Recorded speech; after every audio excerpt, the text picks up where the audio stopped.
back on the Zero Hour. I'm your host, Richard RJ Eskow, and joining me now is Merith Basey. Merith has been on the program before. She joins us now in a new role as Executive Director of Patients for that's PATIENTS, Patients for Affordable Drugs Now. She's here to talk about the work her organization is doing, a little bit on the president's actions and comments about making drugs more affordable to patients, and some additional work that's underway. So without any further ado, first of all, Merith Basey, welcome back to the program. Thank you. I'm delighted to be back. Thanks for having me. Well, we're delighted to have you, as always.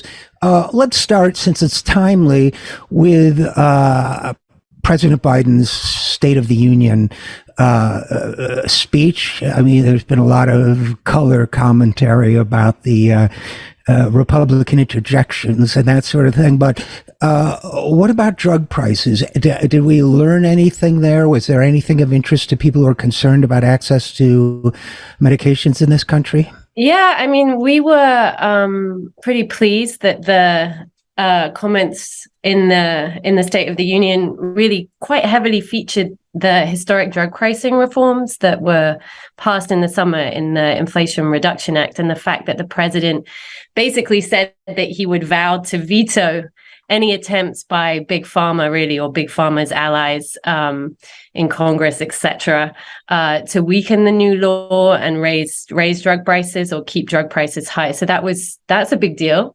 because we want to make sure that those drug pricing reforms get successfully implemented so that they can better protect patients' health and well-being, and also financial well-being, because we're paying too much for drugs in this country, because of the role of pharmaceutical corporations.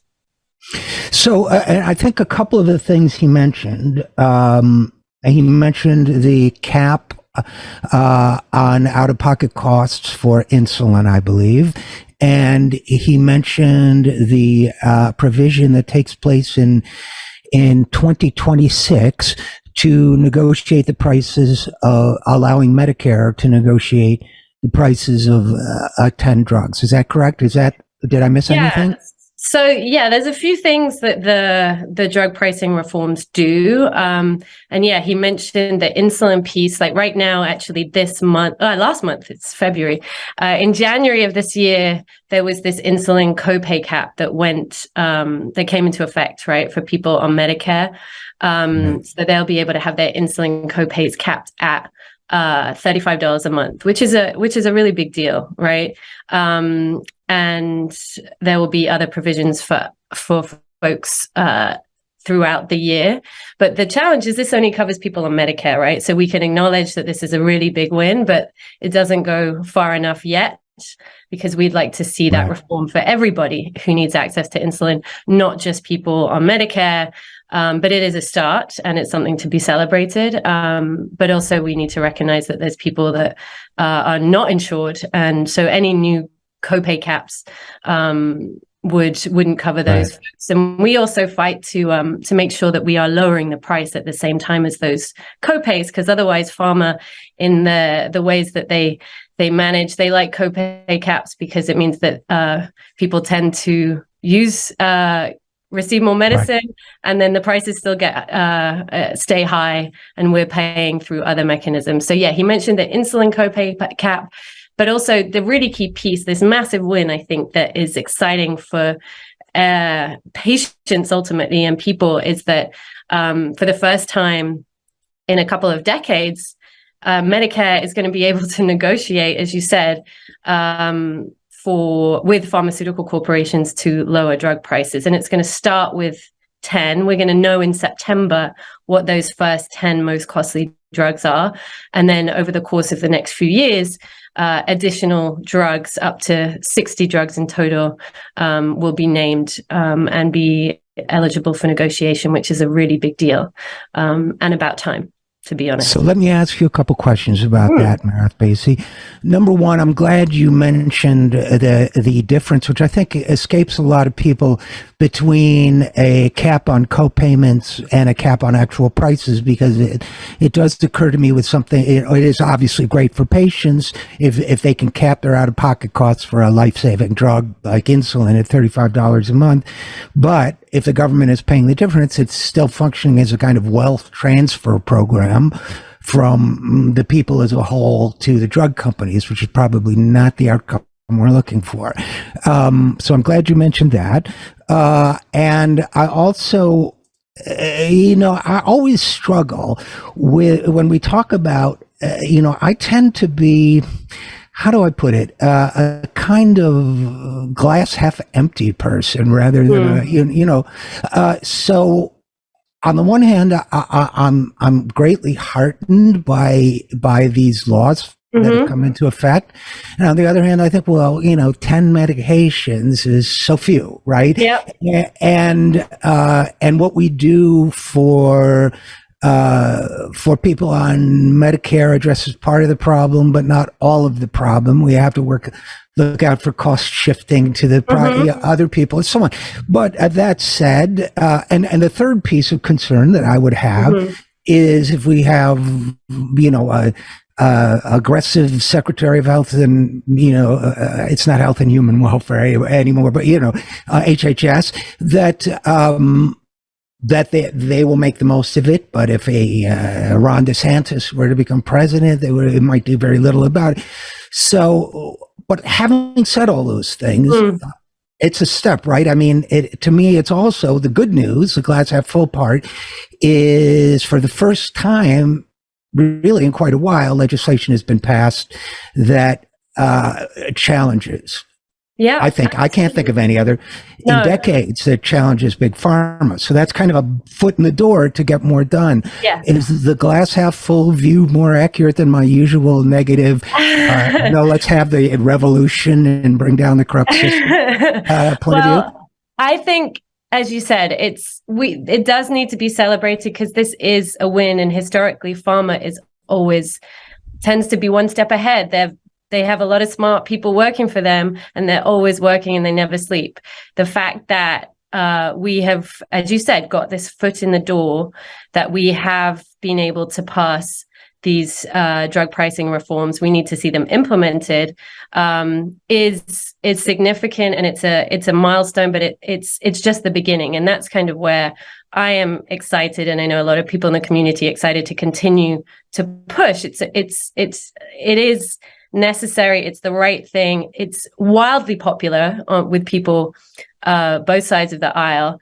And you did also mention the broader copay caps. I was just talking about the insulin piece, but it is a big deal that people on Medicare will have their out-of-pocket costs capped at $2,000. Like, if you know that your medicine costs you $15,000, $2,000 is a big difference, and that's a saving for people who may be on a fixed income, right? If you're retired. So I think it's going to have a real impact on people's lives, and that should be celebrated too. And it will begin to show that there's a way forward for us too. But at the same time, I think for your glass half empty, I will say we know that Big Pharma is already planning its attacks, right? And so that's why we are committed to pushing back, to calling out, their lies and debunking their sort of fear-mongering that they've already started, sort of complaining about how this is going to impact innovation and things, which is just not true. So they're business as usual. But what was really exciting about a lot of the headlines in the summer was also that, people said maybe for the first time, pharma is losing its power in Washington. Like, that is music to my ears, and I'm sure it is to you too. So let's lean into that. People are excited about these reforms. Do they go far enough? No, we want to see more, but that is our job.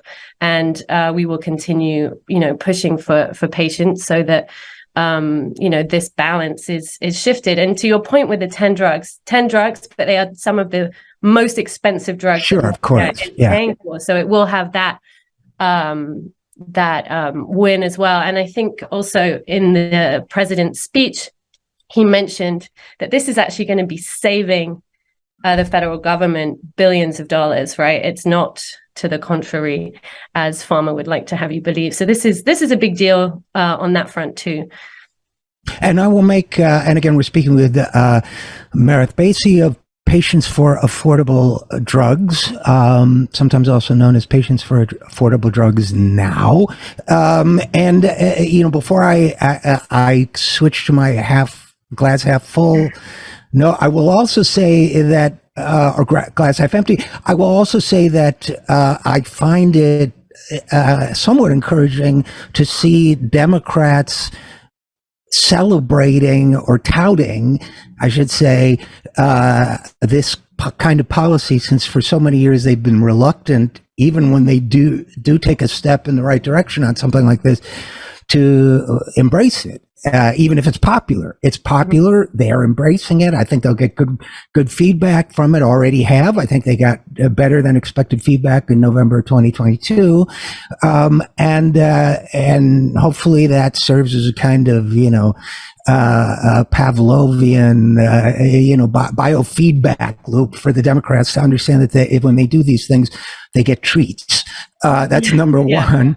And number two, switching to my half empty just for a second, is, I'd love to get your thoughts on this, is that I myself have on Medicare. I know hard to believe given my, boyish charm and joie de vivre, but I am. And as I believe I discussed with your colleague, Mr. Mitchell, when he was on the program, I have very manageable but chronic illness that it's expensive to maintain. I hope I'm doing good for my country because I'm costing my country a goodly amount of money. But this, deferring the drug cap on costs to 2026 is going to cost me tens of thousands of dollars. And I think a lot of other people feel the same. Well, why do I guess it was for 10-year projections or whatever, but I would have thought the projections would look better once you include the drug negotiation. So do you have any insight onto that, and any words for people like me who are kind of like, trying to keep their head above water for a year and a half until 2 years until this thing comes into effect? 3 years, I guess. Yeah. If people want a timeline, there's a good site that we have called medicarenegotiation.org, and you can just see the timeline of all the different policies, reforms that will come into place and when exactly and who they will benefit. No, I think, let's be real. If we could click our fingers tomorrow and have them be implemented, we would, and we are working hard to make sure that they do actually get implemented. That's the other thing, is like, we want to make sure that it's successful, because as I mentioned, we know pharma is going to try to gum up the works, slow that process down. So let's hope, they don't try to delay it any further. That is the concern. And, there are some other immediate, I think, short-term wins in the sense as well with vaccines, like the shingles vaccine now that was $200 last year. Folks on Medicare can get that for free. So there's other immediate benefits, but honestly, like, we need to keep pushing. We need to see these things be implemented, but we also need to fight for everybody else who's not included in these pricing reforms, and that is a huge amount of people. They deserve, or we all deserve, justice in that regard. So let me ask you a couple questions then about the Inflation Reduction Act and what it does in terms of drug prices and drug costs as paid by the government or other third parties. So we have the provision that allows Medicare to start negotiating the prices for 10 drugs, presumably the costliest, as you say. So the Pareto principle distribution, it's going to be a big chunk of the cost, even if it's a small, gross number of medications out there. So they're allowed to negotiate pricing for that. Is there a formula they're supposed to adhere to? Is it going to be based on global prices paid or manufacturing plus, or is it just two parties sitting across the table saying, make me your best offer kind of thing? I don't think we know yet. And that is all being figured out. And I think that's also part of what the difficult job that I think like CMS and HHS are figuring out right now. But what we do know is September 1 is when those first drugs will be named. September 1 of this year. Yeah, that's the plan. So I think going from there, we'll see. And what our sort of role is to make sure that not only that the patients are considered as throughout this process, like that's what we are trying to do with Patients for Affordable Drugs, make sure that the patient voice is there throughout the process. But we will be engaging as well to make sure that we understand exactly as much as we can in terms of that process, because it's new, right? That's the other thing. And we know that the government doesn't always work that quickly. And so I think, we will, it's when we know more, I'll circle back around and let you know further details. But HHS, and CMS, they released the timeline as well, which goes, over the next few years as well. So there's a lot to be done in a short period of time. But in the meanwhile, there are also, I was going to mention today, we're just releasing a statement, actually, the Senate Judiciary's Committee. There was like a passage of 5 bills today that we're going to take on industry greed and help to lower drug prices for patients. So these other things are still happening. So while we're sort of hurry up and wait over here, I think there are other things that are coming down the pike, which should also be celebrated, I think, or at least encouraged. And 4 of these bills actually do crack down on pharma. One of them cracks down on some of the behind the scenes processes and practices for pharmacy benefit managers. So sort of those middlemen who also benefit from patients, right? And because we don't really know what they're doing, even though about $300 billion of drugs like goes through them every year, it's amazing to think that we don't actually know what that looks like. And so there is a FTC investigation right now into those practices, and there'll be reports coming out. And I think hopefully there'll be some recommendations on the reforms that we can see there that will hopefully center patients that we'll be able to push for in Congress. And given that these are bipartisan, that gives me some hope, at least, that we might be able to get something done in the next 2 years. And I do want to talk to you, Merith, about that. Before we do, just a couple thoughts. One is, you mentioned that it takes government a long time to get things done. It's interesting how that, we all accept that now. Just worth a reminder that the Medicare law was passed in 1965, I think, and Medicare was up and running a year later. Wow. So, we can do it if we've a mind to, as my grandmother would say. So, I just, I don't want to let them off the hook. I think people like you and me are obligated to keep the heat on. But I know you know that better than I. And number 2 is the pharmacy benefit managers. There's been some good reporting done on them, David Dayan at the American Prospect and others. And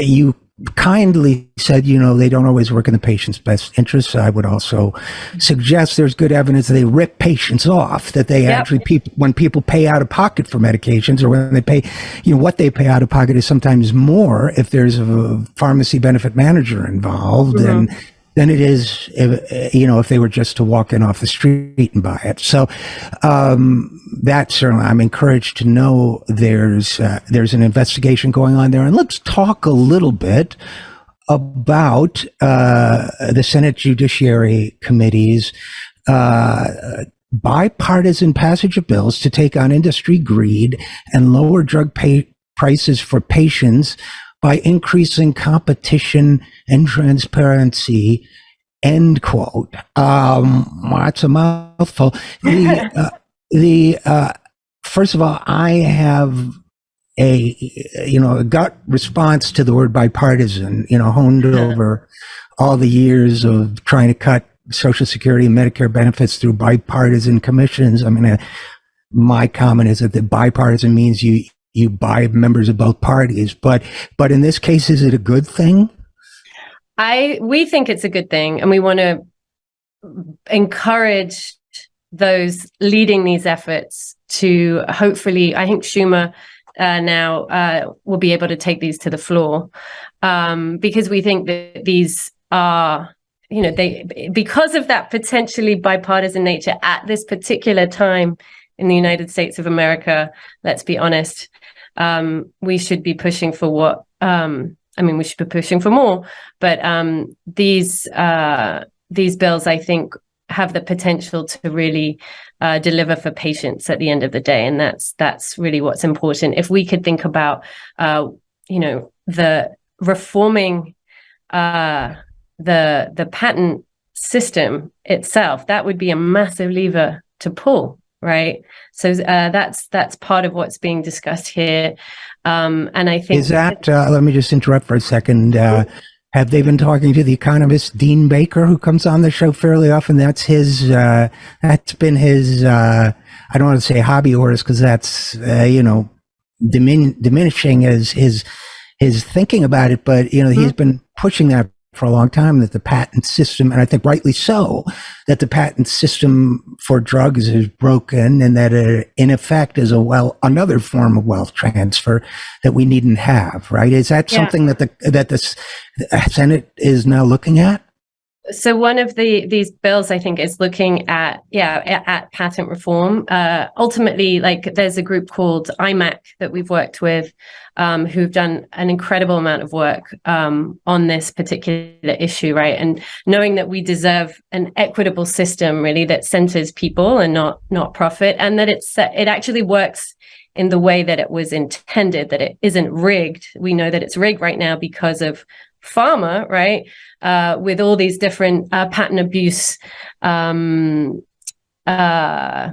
that they use, like evergreening and patent thickets, to prevent competition, to prevent other generics entering the market, that kind of thing. So this, this potential legislation could be very promising, and we want to support that in general as well. So encouraging. How realistic you think, I don't want to put you on the spot, but how realistic do you think the possibility of passage is? I mean, I've always thought, for example, with Social Security, that if something like John Larson's Social Security 2100 Act, expanding it, were to be put on the floor of the House, that Republicans would be hard put to, most Democrats had already signed on as co-sponsors, Republicans would be hard put, some Republicans would be hard put to vote against it. Is this that kind of thing where it's not impossible to conceive of enough Republicans going along that it might actually pass? That is what we are hearing, that this may be possible. It's early days, right? We're right. Very early days, but knowing that there is support on both sides of the aisle, I think is an encouraging start, and something that I do believe we have an opportunity with as we go forward. So we'll be keeping a close eye on that, and encouraging those championing it to keep it moving.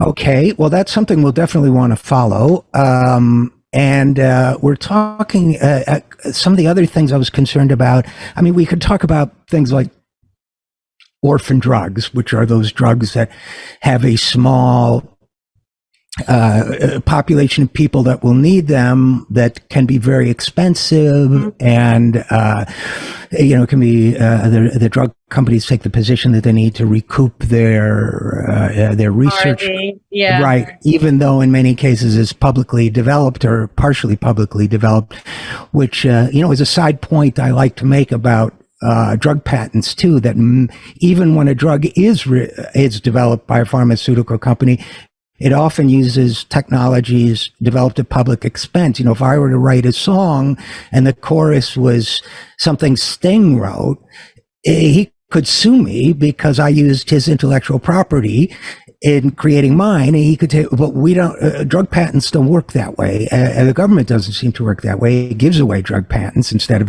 keeping them for public usage. So, so there's the issue of orphan drugs. I think one of the big companies, I don't know if it was Pfizer, bought an orphan drug company and then is not distributing the drugs. So you have that kind of thing. Then you have new cell therapies coming, new gene therapies coming for sickle cell and so on, which is sadly, much more common than the diseases addressed by orphan drugs. Prices are, sky high, as well as we know, for certain cancer treatments and so on.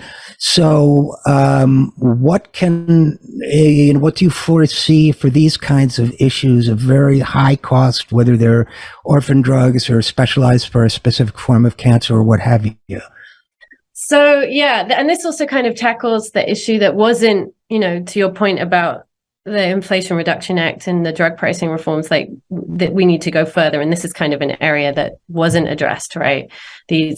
These high prices for cell and gene therapies, which are incredible. There's, I think, an estimated, around 400 at least that are in development and could come to market. But, our concern is that if, people can't afford these medicines, do they really work? Do they really serve a purpose in the end? And we know that, like you mentioned, sickle cell, there is a new cell and gene therapy, which is estimated to come to market right now somewhere between $400,000 and $3 million, right?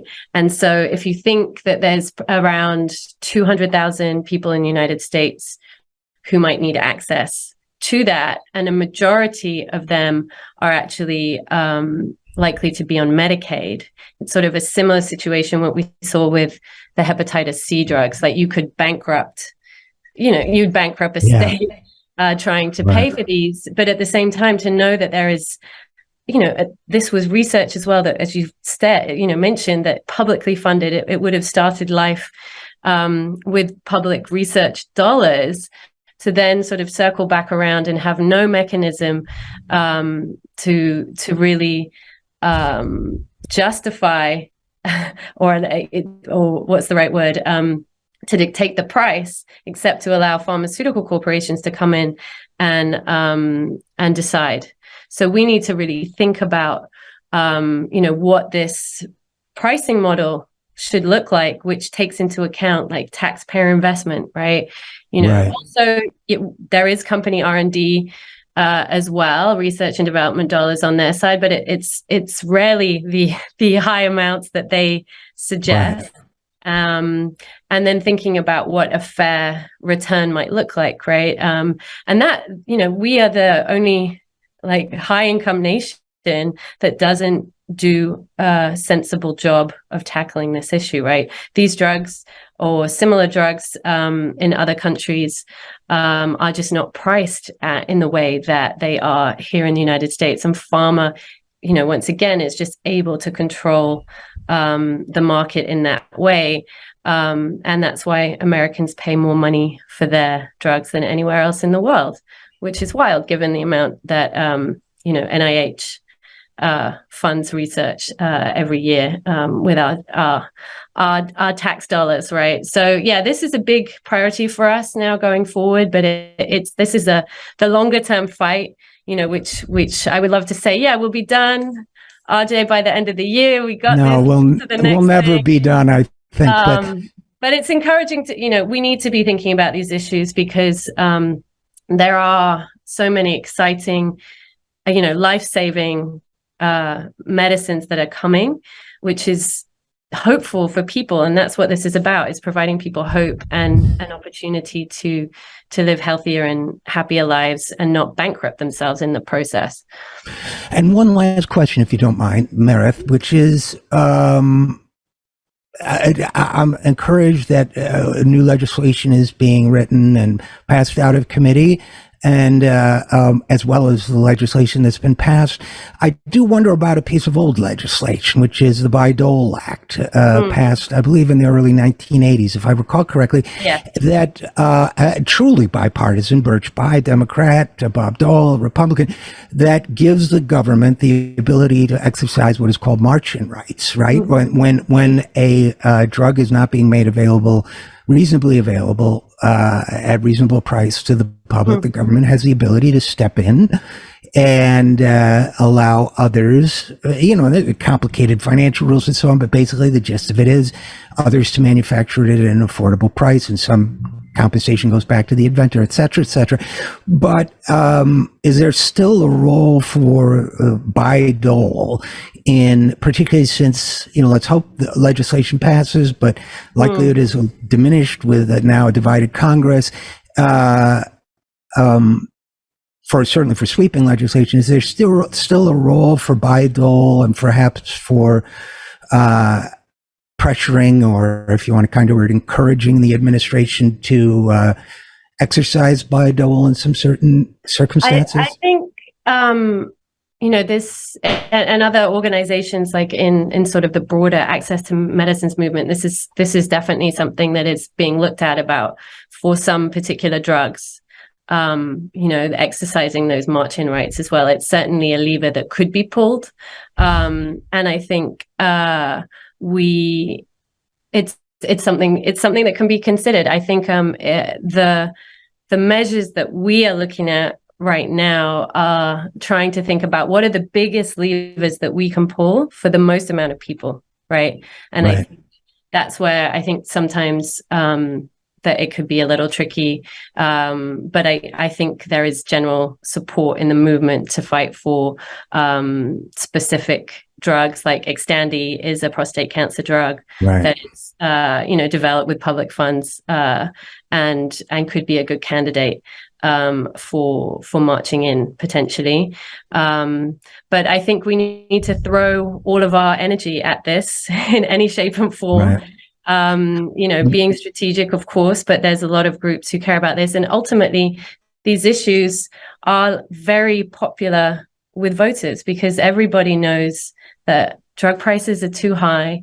They understand that pharma power is, far reaching, and that it's unacceptable. And people, this is something that everybody deals with. And if you're not dealing with it yet, you will be dealing with it at some point. And so it's in everyone's interest. And like with the reforms that passed this summer with the Inflation Reduction Act, I think it's just the beginning, but they're very popular. And I hope, and we will continue to encourage and urge and advocate for more that will benefit people now and in the future. So we got to keep up the fight, RJ. Governor Gavin Newsom of California says he's going to manufacture insulin, I understand. Yes. So that will be interesting to watch too, I would think, right? Yes. It's we need some competition for the cartel that controls the insulin monopolies here in the United States and around the world. So yes, I personally am all for it. Okay, you person speaking on behalf strictly of yourself. Okay, well, this is very interesting. You guys are doing great work. I am very delighted that you're doing it. I'm delighted about your new position. Again, Marion, I don't know how new it is, actually. We haven't talked for a while, but Merith Basey is Executive Director of Patients for Affordable Drugs now. Where can people find your organization's website?